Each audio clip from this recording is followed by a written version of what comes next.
And we are technically back. Again. Again, for another episode. We're back on this podcast type again. After delaying it for God knows how long. About a week and a half. It was pretty much 2 weeks, wasn't it? It was something like that. It was... I'm still trying to decide whose fault it was, technically, because... right. For yesterday was definitely my fault because of I was fucked. You decided to get drunk instead. I couldn't be asked. Hang on. Wait, no, you wasn't drunk yesterday, was you? No, I wasn't even hungover yesterday. Actually, I was just really tired. And then we basically spent the entire day watching films, and I was like, "Well, I can't be asked to do this shit. Like, it's just not worth it." So I do it another day when I'm more like slightly sane. Yeah, just a little bit. And to be fair, the reason the podcast didn't get uploaded on time... the Nicky Blackens picture I sent you, and then I was like, "Oi, are we doing the podcast?" And you never fucking responded to me. Look, I'm not being funny, but when you sent me a photo of Nicky Blackter, straight after asking me a question, what do you think I'm gonna focus on? Still annoying. I know exactly what bar she was in London, and I was like, "Fuck, I should have gone." Wasted opportunities there. And for that reason, when you were thinking about that, you never thought to ask me the question again. And here we are. We forget to upload the podcast. I literally spoke to you the next fucking day. Yeah, but then you decided to upload it at 10 o'clock on a night. What was that? I was in the studio, wasn't I? Obviously, he's in the fucking studio. Yeah, where else would you be? Yeah. Where else would it be? It's been Anyway, we're back. We're back with episode 2. And today we are talking about... Josh, what are we talking about? So the topic I'm kind of came up with to go over today is going to be discussing setting up your training split, because this is something that is... I actually think it's really overlooked, because anytime anyone asks like any kind of question in the fitness industry, and it's something to do with training, you can pretty much answer that by going back to what is your training split meant to be, like what can you dedicate to training. And like it's really common because you get IG coaches who are like, "Oh, what do I do for training legs?" And they're like, "Oh, squats, leg extensions," and you get the generic answer to the generic question, which is kind of a standstill. And it's sort of like asking someone where you want the windows on your house when you haven't even started laying brick and mortar yet, which is like, it's just fucking pointless. Like it's a moot question because you haven't considered the baseline variables, and you can get like a basic answer from that, but it doesn't really help you in the long run. So I will always go to people with regard to training. We need to look at your training split, and that is essentially me saying to someone, how many hours a week can you take out of your current schedule and daily lifestyle to dedicate towards training? And I don't mean just training, I mean having a gym, travelling to the gym, so even if it isn't close to you, travelling back from said gym, you know, all the other mobility crap as well, along with your training program. Because most people don't really kind of consider that, and it's definitely an issue I've actually had with online clients when they start up with me, and they're like, "Oh great, we get to train," and then they kind of realise they need to do all the other boring crap that you don't kind of see on Instagram. So this is one thing I want to cover today. So when you've got an idea of how many hours a week, then you can kind of go, okay, let's dedicate an hour to training. So say you've got 3 hours a week you can dedicate for whatever reason. You've got busy lifestyle, kids, parent, whatever the hell it is. That's 3 training sessions. That's 3 fairly decent training sessions where you can get a good amount of training, quote-unquote, volume in there. And obviously, this will depend on your experience, what exercises you can do. We're not going to bother going into that. So, 3 days a week, what kind of split we're going to use? Probably a full body, not push-pull legs, because that's not really it's not a beginner split. It's pretty intermediate to advanced split. It's also 1 times a week frequency. So, when we train, ideally, we want to be hitting what muscle groups 2, maybe 3 times a week if they can handle it. I think some people 2 at a baseline.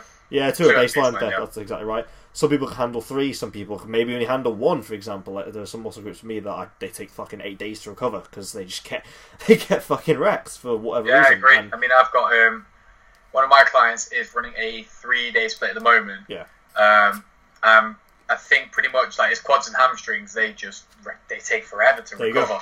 So we're having to pretty much do a higher volume leg day as one of those days. Yeah. Technically, to be fair, you know, we're doing like a full body split now. I've just moved him onto a new split. Yeah. But his quad and hamstring volume is considerably lower, so he's pretty much only hitting them once a week. Because that's all he can have. That's literally all he can handle. And, you know, not everyone's going to be the same because, you know, we've kind of touched upon it before, but, you know, everyone's recovery capabilities for muscle groups, it varies person to person. But, you know, as a general rule of thumb, if the recovery is pretty poor, then, you know, you probably have to stick with once a week like frequency for a while until you adjust to it. Yeah, 100%. So, like, when say you're trying to choose, like, what exercises to do. Let's say we want to keep everything balanced. We don't want to go for, you know, pure chest or pure back or pure upper body mesocycle. Obviously, you can do that as you go along. Let's go for the basic foundation for now. Like, you've got your basic training movements. So, pull, push, vertical, horizontal for both of those, a hinge, a knee dominant squat, and, like, maybe some sort of stability and trunk rotation. So, let's say we've got around 6 things there. That's two each day. So, you can kind of split those in. What I will tend to do is have those 2 big compounds in one day, followed by the assistance work, and then whatever else I can fit in. Like, if you are crammed for time, like, your split doesn't need to look that calculated. It needs to basically be how much of the quote-unquote basics can you slap into those 3-hour windows. Yeah. And when it comes to volume, not too much, because, again, it's only going to be 3 days, so you want to have a better quality of training, I would say.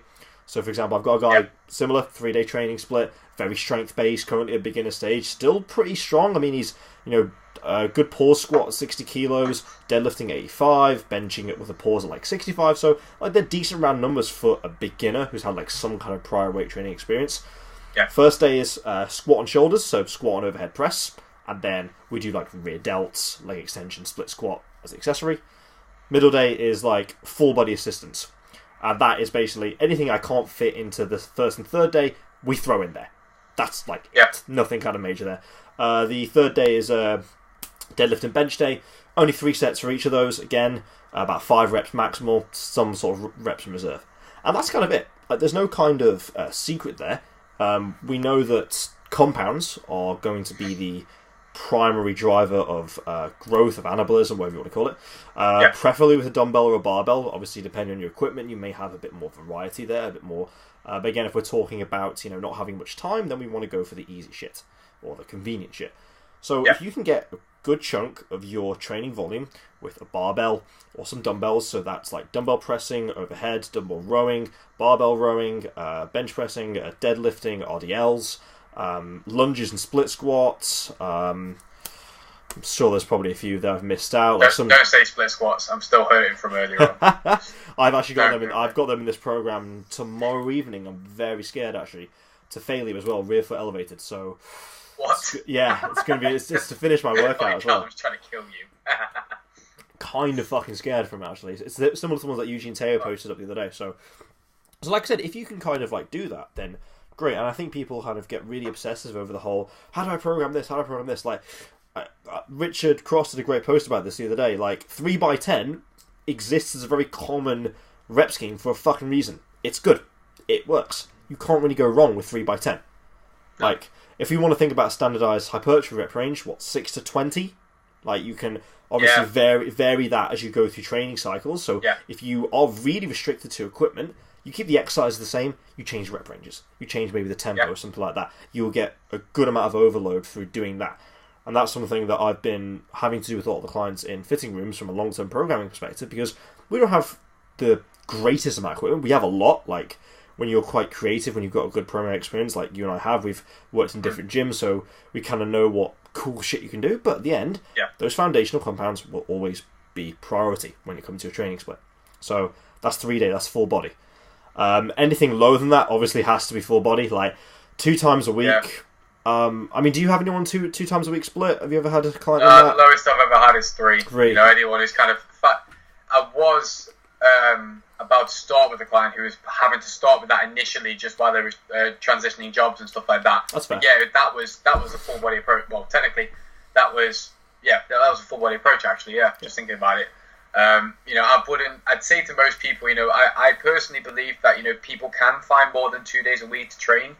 You know, given in the exception of, like, you know, my client, the DJ, Joe, obviously he spends half his week not even in the country. So in his respect, you know, he probably can't make it. But, you know, as we've already kind of established, he actually hits 3 sessions a week consistently, despite the fact he's not even in the country half the week. There you go. Like, to be honest, we could be here talking about this one for ages about people's like motivation to train and stuff. That's another podcast choice. That's another podcast episode. But yeah, like, just to basically like be straight up, you know, I do believe people can train a minimum 3 times a week. It all comes down to commitment to it. And you know, if you are really serious about change, whether it is like muscle building, whether it is just, you know, general fat loss and composition stuff, you know, the more often you can train, the more time you can dedicate to training, ultimately the better results you are going to be able to get with the time that you've got available. The one thing I would add to that, and probably just end it right there for 2 or 1 day splits, is minimal changes to the program, literally the same workout. So if say you're doing a 2-day split, I would have one structured workout, exactly how we've done. So I would say one of each, so press, pull, hinge, etc., etc. Yeah. And maybe the next day, like a slight variation, like a dumbbell variation. So you do a barbell squat one day, goblet squat the next day, and like, that's it. Like, wouldn't even think about changing anything more than that. Obviously, when we start to look at more quote-unquote dedicated training individuals, and we start going 4 and 5 weeks, I think that's when you will see so much more growth, especially if you're training with a one-to-one PT. I know obviously that's not something that we can afford. I have had clients in the past who've gone, I want to train with you 4 times a week, and to not kind of big myself up of, you need to train me more times, they've seen the best progressions. Yeah. Because you have that second eyes and ears going over everything, who can program everything to the letter. You don't have to think about, oh, what if they run into this problem? You're there for it. So the more you train, the more you're just going to fucking grow. That's it. Yeah, do you know what, to add to that as well, you know, something I've said to literally everyone who's ever asked me the question of how often should I be training, I used to have the opinion that you don't need to train 6 times a week, like a year and a half ago or whatever. But the way I look at things now is the more often that you can train, effectively, the better progress you can probably make, because each of your workouts are going to be lower in terms of overall volume, which means you can put more effort and intensity into every single one of those exercises, whether it is 5 or a 6 exercise session. But ultimately, the amount of progress you're going to make out of each session is going to be greater than having to do less workouts but more volume in each of those workouts. Because we've all been there when we've done like upper body workouts where we've done like 9 or 10 exercises, we've been in the gym for like 2.5 hours, we've done something ridiculous like over 25 sets or something. By the time you get to the end, you've lost motivation to really kind of carry on the session. It gets to like the isolation bits at the end and you can't be arsed. Yeah. So, you know, ultimately you're going to get more out of the lower volume overall sessions, the ones with less exercises, less sets and stuff like that. And you're going to be able to put more into each of those sets, and ultimately that's just going to lead to better results down the line. Yeah, no, 100%. Like, I consistently talk about training quality over anything, and in some cases sometimes less is more, but you need to know when to have that in, obviously. Yeah, I mean, we've both experienced that as of late anyway, obviously with our training programs. You know, we're doing mainly 2 or 3 sets of movement or whatever, and well, I think you're more rep than me because you are literally working with the devil himself. But I'm not so bad, I don't think. Well, like, debatable. Like, it's one of the things that I think when we talk about 4 or 5 splits, I think you have more room to kind of play around with stuff as well. Yeah, the thing we said about 3 days is obviously you're limited to just a very small window, whereas you can play with training splits a little more. Like we just talked about with your client who had recovery issues. You can split volume a little bit more evenly throughout the week, I think, that way. And maybe have, like, say if you go upper, lower. One of those upper days, one of those lower days, could be more quad dominant with a little bit of hamstring, and then hamstring with a little bit of quad. Yeah. Like, you can get more creative. Obviously, we don't need to go into the absolute literally what I've just done with him now as well, because this will kind of go well into this point. What I've literally done with him now is we've actually now moved him to 3 full body sessions. 3 full body sessions, but the quad and hamstring volume overall is a lot lower compared to the upper body. But because I've split quads and hamstrings up, it's actually allowed him to get that volume in each window, and he's not having to do like full-on leg days and stuff where it's actually creating like the big recovery issues. And you know, you are going to have those issues. Like, there are going to be certain muscle groups which take the piss to recover. My hamstrings, for example, my good God, they cannot recover for shit. This is something which has been quite apparent in the past 2 training phases, is the frequency of axial loading within training programs. So I'll pretty much have in and around 4 to 5 days between loading the spine. And by loading the spine, I mean a squat or a deadlift usually. I haven't really got any kind of bent over rows or anything like that would maybe cause that issue. Most rows are currently seated or dumbbell or something like that. And that has made like a huge difference on recovery. Especially when I was powerlifting, when it was more of an upper, lower. And on both low days, we'd squat and deadlift. And you'd come out like, you wouldn't feel fatigue, you'd feel broken. And I know that's kind of what powerlifting is about. I used to get a message from you every day saying that you was just broken. It was just ridiculous. Like, obviously there's a lot of fatigue that goes into like high CNS loading lifts like that, which is fine. If we're talking about maybe general population or intermediate or just not even powerlifting again, like you just want to grow, sometimes having a moderation of those axial loading lifts is actually a little bit better from a body part perspective. So you can have your heavy deadlift day. Your next leg day can be purely hamstring machine based, for example. Same with like squatting and stuff like that. If you are going to do like a hinge and a knee dominant on the same day, so I used to do low block front squat into a low block deadlift, because a low block deadlift you'll be a bit more fatigued, so you'll already get a little bit more quality of rep out there. You won't have to load as much. Then your next phase, I think I had something like a high bar back squat into like a rack pull or something like that, and then the phase after that it was something like a hack squat into, I don't know, like a snatch grip RDL or something like that. I had the whole thing periodized a while ago. So using something like that can be a bit more beneficial with regards to setting up that training split, because you can kind of say to yourself, this is how fucked I'm going to be when the week starts, this is how fucked I'm going to be when the week ends. We need to account for that.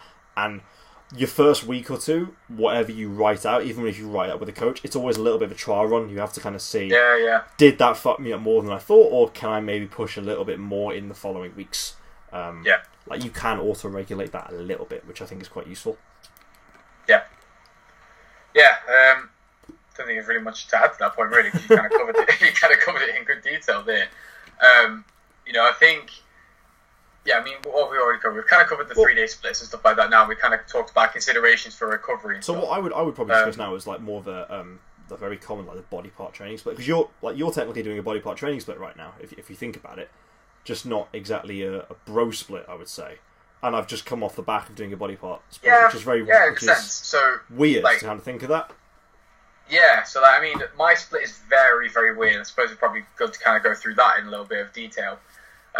First and foremost, obviously, in terms of my training age and experience, probably a lot higher than what most people who are listening to this podcast is. So that's why I can kind of go into the split that I'm doing right now. But basically what I'm doing is I'm doing full body push, full body pull twice over, and then the 5th day of delts and arms. Yeah. Because those are like considered my weak points, so I have a special day just dedicated to them where I do a little bit more volume on those body parts just for extra growth and stuff. But like on the full body push and pull days, they're pretty much hitting the same muscle groups each time. So like today, for example, was full body push. So I did quads, chest, chest and triceps. Triceps, there you go. Yeah. And then tomorrow is going to be back, hamstrings and biceps. Yeah, fair enough. And then it's pretty much repeat over.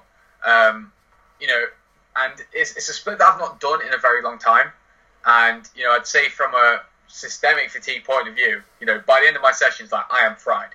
Like, even though I'm not doing as much volume or as much compound work, despite, depending on the muscle group and stuff like that, I think just obviously training the entire body overall has been a bit of a shock to the system. But I'd say recovery-wise, I feel fine. Like, I'll do 9 sets, like I did today. I did 9 sets? 8 or 9 sets of quads. Yeah. By the end of the session, I couldn't walk. I was basically crawling out of the gym. But I know that from a recovery perspective, I've recovered better so far in these first 2 weeks in terms of my quads after a sort of a quad dominant day, as you will, than I've ever done before. And that's purely and simply for me because I don't think I've put any sort of accessory hamstring work in there or any other movements in there which are going to fatigue my quads any further. And it's the same for my hamstrings. So, I've told you before that my hamstrings are an absolute bitch when it comes to recovery. I could be pretty much cramping my hamstrings for days after doing RDLs. Yeah, same. It's high amount of fatigue from RDLs. It's quite common. I believe it's to do with a more fast twitch dominance than the hamstring. So, people who've done a lot of sprinting, who are naturally good sprinters, more fast twitch than the hamstrings, and it just fucking wrecks them. I've got RDLs tomorrow, and I got used to kind of that fatigue as we went through the previous training cycle, and they're back the same exercises in rotation. Following a deload, though, I'm kind of thinking, okay, underachieve and try not to because I'll be in pain for the next 4 days and then have to train legs again. Yeah. And I've got on my next leg session be a rack pull, which is not going to be ideal for the exact same movement. So yeah, I agree with that. Kind of maybe moderating that fatigue and splitting that up might actually be a little bit better.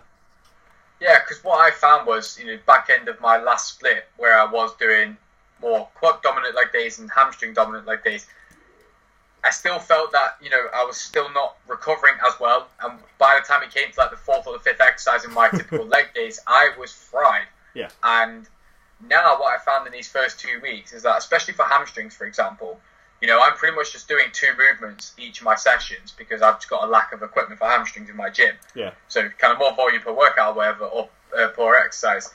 But because of the way that my split is designed, like I'm now I'm doing RDLs twice a week now, but I'm actually recovering pretty well. It's pretty like, good. Obviously dumbbell and barbell. Different yeah, so slightly different. Yeah. Like, I'm still doing that movement twice a week, whereas before there was no chance in hell that I could do an RDL on a quad day, for example, or like an accessory RDL, and then still be able to do RDLs at, you know, a good enough performance level in my hamstring dominant day. So what I used to do with that type of thing in previous training splits was if I had that kind of split, the RDL would usually be last after some sort of pre-fatigue.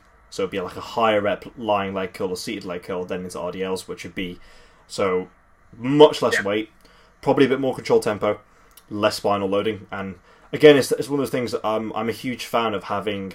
Like if you are doing like a rotational split or like a 2-on 1-off, or where you have 2 workouts together, I like that second workout to be not as fatiguing. And when I say not as fatiguing, not on a volume perspective, like maybe like more machines or more, I don't know, more what's the word, eccentric loading or something like that. Yeah. Where it's like, I know that this is going to set me up for a good rest day tomorrow, and I'll be in a good position to train again on that following day. Yeah. And that's something I did in my previous training phase, which was really good. Like there was always a heavy compound pretty much on the first day of the 2 days, and the second one was definitely more machine, more single joint movements, nothing loading the spine or anything like that. Following day was a rest day, and then we go back to whatever the next workout is, again, which probably includes more of a heavier loading. I find that that's a really good way to kind of keep that progress consistent, especially if you're keeping volume the same and you want to be upping either like reps or weight, or weight or reps with weight with for more reps. Sorry. Yeah, I think that's one thing. Like literally everyone who's listening to this like needs to consider. Like it's not just a simple case of saying, "Oh yeah, if I train chest this day, you know, as long as I have a break the next day or whatever, I can go back to training it again the following day." It doesn't quite work like that, because you've got to understand that a lot of exercises overlap in terms of the muscles and the joints that are being used. Yeah. And then you've also got to consider like the nervous system fatigue and stuff. And I know this sounds dead sciencey and shit like that, and we won't try and like confuse the fuck out of you by saying this, but you've got to be a little bit more careful in terms of the way that you program, because you can't be doing a ton of compound work, you can't be doing a ton of axial loading like you said, or anything that's going to fatigue the CNS like consistently every single day, because it is still going to have a carry-on effect into the rest of your workouts for the rest of the week. Well, this is why when you do that kind of 3-day training split, we have reps in reserve. This is why we periodize reps in reserve for a whole fucking reason. Like if you load these to failure, you don't like it's not the same. Yeah, good luck recovering. Yeah, good luck recovering. Good luck managing yourself. Yeah, I think to kind of just like bring this as like overall as a topic and stuff like that, like you know, we've kind of covered like 3-day training splits and stuff. I know most people won't really want to go into them anyway. But, you know, as a general rule of thumb, whenever, you know, we get asked about, you know, how often should someone be training, or, you know, how to set up a training split, first and foremost, as we covered at the start, you know, you've got to consider how much time you can possibly train. Yeah, has to be priority. Yeah, and like for me, the way I see it is the more that you can train, the better it's going to be just overall in terms of setting up the split. Because the more days that you've got to be able to train, or the more time available for you to train, the more you can split up your sessions, the lower volume workouts that you can have, which means that you can put more intensity into each one, and arguably you're going to get better progress and better recovery out the other end. Because the absolute worst thing that you can do is try and cram too much volume into too little amount of sessions, because ultimately that's just going to fuck up your recovery, and the fatigue levels by the end of that second half of the workout are just going to be like awful. Like that's the case I use for what I currently do, which is a rotational split. It's a 2-on 1-off, which is quite nice because again, like you have those 2 hard training days, but what is quite nice is you can have a good amount of auto regulation, especially my last training phase where a lot of it was body part based. I would splice I don't think I did many workouts that were the same in the latter 4 weeks. Because it would be like, alright, hamstrings are tired today, let's do delts instead of hamstrings, and we do hamstrings tomorrow. Yep, that works great. Alright, we didn't do arms today, let's do arms on this following day. And it allowed, if you have that training experience, you can splice it so well. And if you don't have that leeway, you just take that extra day off. Which is one thing I don't think people kind of understand. It's the kind of, I think everyone gets sucked into this idea that they have to train these days. And I'll be honest, I was guilty of that in my last training block. Yeah. But now, because I'm forcing myself to have a rest day on a Wednesday, which, in the week I would never do.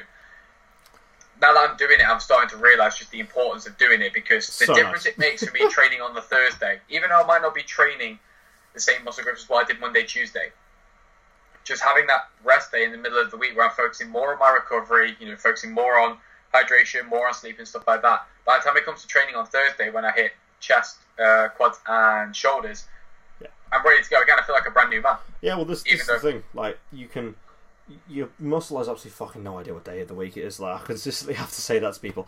Like, if IG bros will have you. IG bros. If it's recovered, it's recovered. If it's not, it's not. Like, you'll know that. You'll come into the gym and be like, either it's sore or your previous exercise just feels like absolute horseshit. And you either need to auto-regulate, back off, whatever the hell, deload. Like, there's all 50,000 things you can do there. But at the end of the day, you need to account for that beforehand. And taking an extra day off, it just not gonna. It can't be detrimental. It physically cannot be detrimental. That's just not the way it works. Unless you're doing a very specific peaking protocol, I find it very hard to believe that forcing yourself to train when you are not in the right state to train is going to be more beneficial than going, right, take a day off, go for rest day nutrition if you do tend to split that nutrition, chill, feet up, whatever the hell you need to do, come back at it tomorrow. Again, if you still don't feel good tomorrow, take that extra day off. If you have to do it again, that's maybe a sign you probably need to deload. And obviously there's definitely a few other... Yeah, we can talk about that another time, really. So I mean, to me, that's kind of your blueprint there. You get in what you can, find out what your frequency is, moderate that as you go, and pay close attention to fatigue. So take notes, collect feedback. Like, how did your first week go? How did the movements feel? See how the second week goes. Is it taking you time to get into the exercises, or they're just not fit? Like, the more you train, like, I can kind of tell within about a week or two if a movement's going to be good or not. And I can look at a program and go, that's going to feel like shit. I did that with this current program I got from Callum. We had like a V squat like towards the end of the workout, and I said, that's not going to work for my knee. I guarantee you, I hate that. Let's go for a goblet squat instead. Fine, done. You swap it for the nearest possible variation, and you just do that. If it doesn't work, you do something else. That's just it. I think people like to make out programming as like complex, which it can be, because I've done that, we've talked about that, but it can be as simple as you want it to be if you know how to do that. Yeah, I think we've just ended that on a very good note, and I think we summarised it very well. So I think that kind of covers that point. So that's the main topic of the podcast sorted. And now to the general life stuff. So this is interesting. So, as of the time of recording this, I'm going to be seeing Josh later on this week. And the situation is rather funny. We are going to an event called FitFest. Reason this is happening is because I'm actually DJing at this event. So basically, FitFest is like a fitness expo, a little bit like Body Power, crossed over with a festival. Believe it or not, I did not think this was a real thing. I thought this was a product of my imagination. And then someone has obviously just peeked into my brain and now made this a real thing. So I've been offered the opportunity to DJ at the festival bit, which is pretty handy, obviously, considering... I think obviously they've gone for me because, obviously, online coach, fitness guy, also into DJing. I don't think they've quite realised just how much I love to drink as well, which is part of the reason that I am a DJ as well. But, it's going to be pretty interesting, guys, because I've got a certain Mr. Carl coming along with me. He's going to be on my guest list, and he's actually going to be behind the decks with me. And you can already kind of tell by the T-shirt that he's wearing and the guitars in the background that my type of music is not going to be suited to him one bit at all. Especially considering, was it yesterday? No, it was Saturday night, wasn't it? Saturday went to Iron Maiden. You went to go see Iron Maiden with Rich Cross, who is also coming with us to FitFest on my guest list as well. So I've got two guys coming who really don't like techno music, coming behind the decks with me, and I'm like, honestly, I think you're just there to get pissed on you, really. My voice is actually still recovering from Iron Maiden, I'm not going to lie. Like, it's the kind of burden of training people one-to-one. We have like 6 people to train and speak to all day in a loud gym. You're just like, okay, I have no voice at the end of this. As my second client this morning, I was like, oh shit, it's going to be a long fucking morning. You have like 4 in a row where you're consistently speaking, you're giving cues, you're shouting to different people. It's like, oh, fuck. Yeah, so long as I have to sing along to any music, I might actually be alright for once. Well, this is the thing. Everyone assumes that when I play techno music, like there's no lyrics or anything like that. But like mine's I play tech house, so with the house element, I bring in a lot of I still won't know the words. I still won't know the words. I guarantee you, if by the end of my set I don't turn around and I see you tapping your feet away and stuff, I will consider that set a failure. You might see me just shouting abuse at you or something like that. Well, you probably will. You probably will be shouting abuse at me. For one, you'll be like, "What the fuck is he wearing?" or something. Because I will be wearing typical rave gear. Probably the flowery shirts, the shorts. I'm going to wear this. I'm going to wear something like this. What, the Organize? Everyone's going to look at you like, why the fuck is this guy? I wore that to the gig and we went out on our work too. And people were like, what the fuck is that t-shirt? And I was like, going to a metal gig, you have to wear a metal t-shirt. That is how it works. What I just can't wait for, though, is us in the VIP bar afterwards doing shots with Eddie Hall and Callum Von Moga. Yeah, I'm sure that's going to be interesting. I'm sure that'll happen. But the thing is, I won't put it past us for it to happen, especially Rich, because you know what Rich is like as well. He just loves to get involved. Oh, do you know? So do you know what I've realised about gigs? It's the best and worst thing ever to have your own private bar at a gig. I can imagine. Because I kind of forget when you're at the front, like, because I don't tend to drink that much during gigs because it's not you don't want to be in a metal crowd when drunk. Like, it's just not a fun thing. And, yeah, serious. It's really weird because I won't want to be one of those like freaking crowds anyway because you like being thrown about and shit. Yeah, exactly. Your drink will be flying everywhere. Never ever really want to, like, you don't want to lose your space if you're at the front to go get a drink. And when you have the bar next to you and you don't have to worry about that, it's just like, pint. It just gets progressively worse. You go through the game. Hey, imagine what it's going to be like for me on Saturday though, because I've got my own rider. I've got a bottle of vodka and shit in an ice bucket next to the decks while I'm playing. I'll be alright. Imagine how that's going to end. Well, actually, no, to be honest, I'm a bit worried that you, Louis, and Rich are going to end up stealing out of it. So, that's probably going to happen. I'll just be there mixing in a track. I'll just look to my right and I'll just see you leaning over into my ice bucket, grabbing my vodka. I'll be like, excuse me, what are you doing? Probably depends on what vodka it is, actually. If it has to be decent vodka, otherwise there's no fucking point. Like, vodka isn't the best, like, as it is. Oh, but if they give me Grey Goose, it's going to end up in a very bad way. But I don't know. I don't know what they're going to give me yet. We'll see. I have had a bottle of Grey Goose in one night before. Why does that not surprise me? It was actually, I think I can't really remember drinking it. It was very nice, apparently. But can I just clarify something for everyone listening right now? So everyone assumes that I am the pisshead, because I'm into DJing and stuff like that, and yes, I play gigs frequently, and I'm at events frequently and stuff like that. Josh drinks more than me, and when he does drink, he goes hard. But you just don't see it. The thing is I drink actual alcohol. I don't drink fucking, what is it? Oh, here we go again. Southern Comfort. Like, to be honest, case in point, this is currently on my desk. And a lot emptier than I remember, I have to admit. Oh, the Dalmore. Yeah. Oh, that was one you didn't like that, did you? Not the one I liked. No, it was the one which was a little bit... It was one we had to have with ice because it was so fucking strong.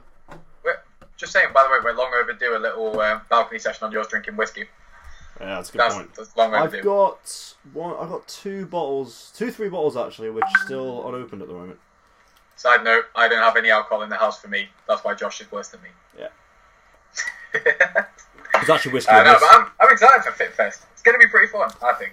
Like, I think the concept is very weird, but it also fits our profiles very, very well, doesn't it, really? Let's face it. Yeah.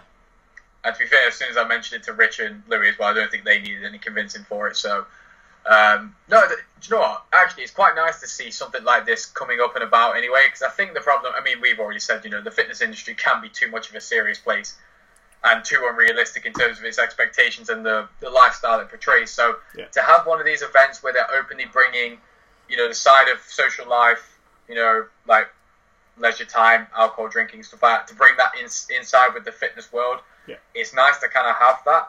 Yeah. Because it just showed that, this is something that a lot of people are actually interested in, like both sides kind of thing. I'll be very... it's a lot more common than you think. Yeah, we'll see. It's one of those things, like, some things sound great in theory, in practice you're like, it's not what I expected. So we shall see. Yeah, we will see. Let's... Either way, it's just going to end up in us probably drinking too much anyway, so... Standard. Right. I think that's everything we need to cover on today's podcast, I believe. Right. Thank everyone. Thank you. We will try and get this one out as soon as possible. We promised that. Well, actually, no, this is up to Josh because he records it. So Have a go at him if he doesn't upload it by tomorrow afternoon. We'll sort it out as quickly as possible. Right. Cheers for listening, guys. See ya. Cheers for listening, guys.